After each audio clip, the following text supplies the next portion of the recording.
Sore iku langite katon mendung, kaya nduweni rahasia sing ora siap kebuka. Angin nggawa ambu lemah teles nyelungsup nganti ati.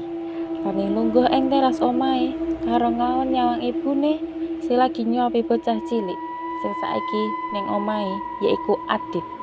Sing saiki dadi pusat perhatian ibune. Sadurunge bocah kuwi teka, panggonan ibune mung kanggo Rani.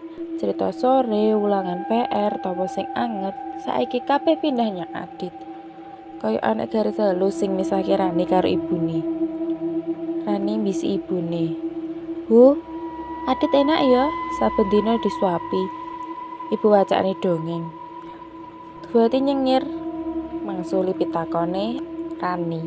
"Adit isih cilik, Nduk. Kowe wis gedhe, kudu sinau mandiri." Rani ngangguk, nanging rasa sepi nyandang mripate. Saka dalan ngarep swara motor jerit pelan. Dimas teka, kancane sing ora tau nggawe swara luwih banter tinimbang angin. Ning jero, Rani rumangsa wong iki ngerti rasa sepi sing ora dingerteni wong liya.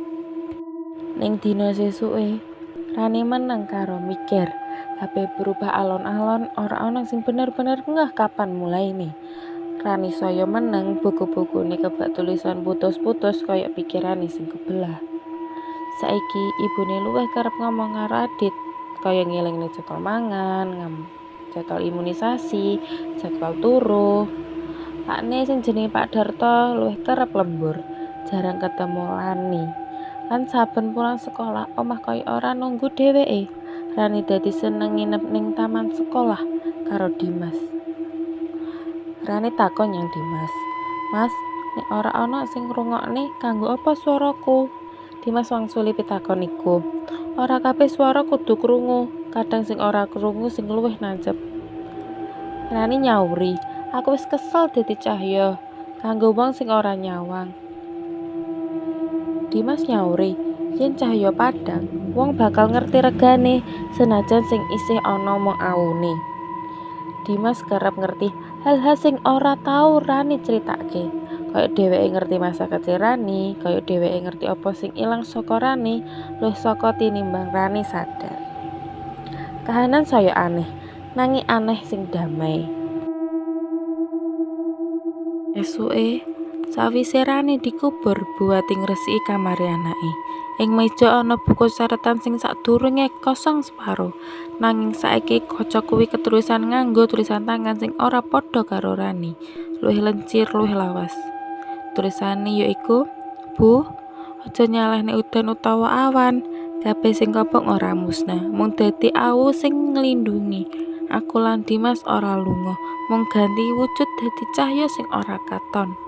Lilin ing kamare kan Rani murup tanpa disulut sapa-sapa.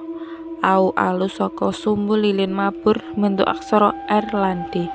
Nyawiji kaya cahya loro sing wis rampung perang karo peteng. Sadurung ilang, abu kuwi kemlayu dibawa angin. Ninggalne wangi gosong sing ora medeni nanging anget. Buati sabanjure iku lungguh, nyekel dodok ing tengah rasa salah lan tresnan sing campur aduk. Dheweke ngerti katresnan ora mati, mung ganti wujud. Sabanjure iku, saben dina Buati nyalakke lilin loro ning altar cilik. Siji kanggo Rani, siji kanggo Dimas. Kuwi Buati eling.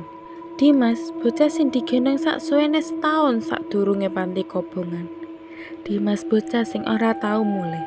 Dheweke runtuh, kaki ora kuat nyangga, tangane gemeter, rasa salah nyekek tenggorokane. Wayah wengi ana kabar tekan polisi. Polisi wis nemokne Rani. Wayahe bengi, udane deres, Rani ora bali saka sekolah. Buati panik, desa dadi rame, polisi meru ndelok. Ana saksi ngomong yen Rani terakhir bareng Dimas, bocah sing saben sore ngenteni ing bangku taman. Bar kuwi, Bu Guru ngomong, "Dimas, bocah sing bangkune nek mburi iku. Tapi teng sekolah niki mboten wonten sing jenenge Dimas, Bu." Saben krungu omongane Bu Guru BK, kaya krungu swara pecahan kaca. Buati ora iso nepuk napas. Akhire Buati mulih nyang omah. Dheweke buka kamare Rani, lemari dibuka ana foto lawas gosong separo ireng kaya diwenehi pitutur. Foto kuwi ana Rani cilik, Buati lan bocah lanang sing digandeng ibune nganggo kaos panti. Ning jero foto iku ana tulisane Rani lan Dimas, Panti Asuhan Harapan 2012. Polisi nemokke Rani ning taman sekolah. Bocahe pingsan, kebak udan kaya nunggu saka dalan antarané loro jagan. Ing tangane ana lilin leleh lan buku catetan kebuka padha halaman sing kosong separo. Nalika sadar, Reni mesem alon. Mesem sing gawe bulu kuduk ngadeg. Buati takon, "Nduk, sapa Dimas iku?" Rani nyauri lirih. "Bagian saka aku sing ibu tinggal, cahya sing tau kobong nganti dadi awu." Banjur iku Rani nutup mripate, tenang, nyerah, kaya bocah sing nemu omah sing sawise suwe kesasar. Wengi iku dadi luwih sepi tinimbang sedina suwene. Amanat sing saged dipetik saka cerita tersebut adalah katresnan ora mbutuhke wujud kanggo tetep urip. Saben rasa sepi, saben sisa luka, saben awu iku tandane geni tau urip sing lan tau madangi. Lan ora ana awu sing sia-sia, sawetara malah dadi pelindung, jembatan kanggo nyambungne manungsa marang manungsa liyane.